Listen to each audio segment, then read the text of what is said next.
আসসালামু আলাইকুম, আশা করি সবাই ভালো আছেন। আমি আজকে এখনও ঘুম থেকে উঠি নাই, আজকে দেরি হয়ে গেছে, প্রচুর বৃষ্টি হয়েছে, যার কারণে এখন যাওয়া। কত বৃষ্টিতে আমার খুবই ব্যাপক ক্ষতি হয়েছে, কারণ এন ভাবছিলাম যে কালো মাটি তে পানি আটকিব না, কিন্তু পানি আটকা কলা গাছের এবং বটবড়ি গাছেরও ক্ষতি হয়েছে। তো আজকে যাইতেছি, দেখি কীরকম বৃষ্টি হয়েছে।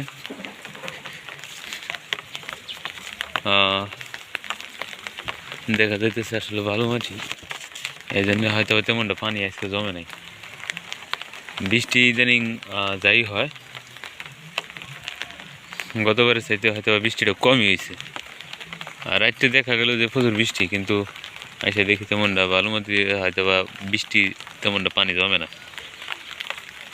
এর আগে যে বৃষ্টিগুলো হয়েছে একেবারে পানি একেবারে বাইসা বাইসে গেছে। বৃষ্টি হলে সমস্যা কি, এই যে নতুন বটবড়ি চারাগুলা এগুলো লাগাইছিলাম গতবার, কিন্তু এই বৃষ্টির কারণে হয় নাই। এই যে আবার ড্রেন করে দেওয়া হয়েছে, এগুলো পানি চলে গেছে, কিন্তু আজকের বৃষ্টিতে তেমনটা পানি আটকে নেই, যার কারণে মনে করি যে কোনো ক্ষতির সম্ভাবনা হবে না। যা হোক, ওইদিকে যাই। দেখো, সিম গাছে তো যাবারই দেয় না, সিম গাছের যে দাঁড়ালো ও ডাটাগুলো যে দাঁড়,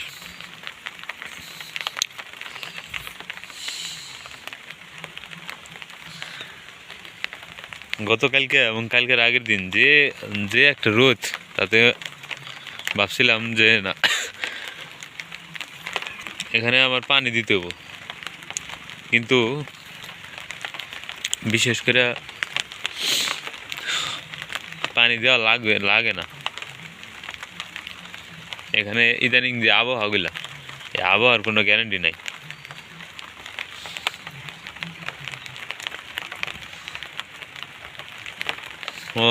ওর দেরি গেছে তো ফুলাই আইসা পড়ছে। বটবটি গাছ, শিমলাল গাছও ভালোই।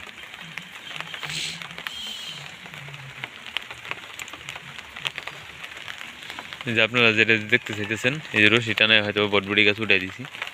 আর যে মিষ্টি আলু গাছ যে ছিল এগুলা তুইলা মানে উপরে উপরে দিয়ে দিছি, যাতে এর উপরে দিয়া হয়তো বা ধরে জাংলা হিসেবে ইউজ হয়, খাড়া জাংলা। তো যাই হোক,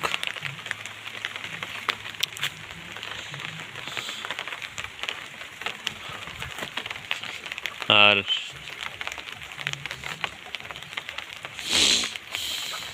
এখন সার দিতে হবে আজকে, যেহেতু বৃষ্টি,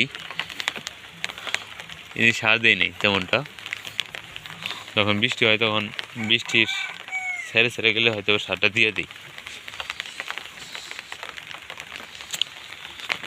এদিক দিয়ে বটবটি গাছ কই,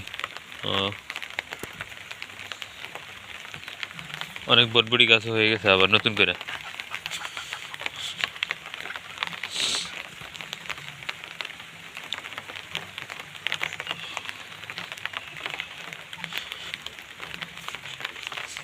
তো আপনাদের এই পর্যন্ত দেখাইলাম, আশা করি ভালো থাকবেন। আসসালামু আলাইকুম।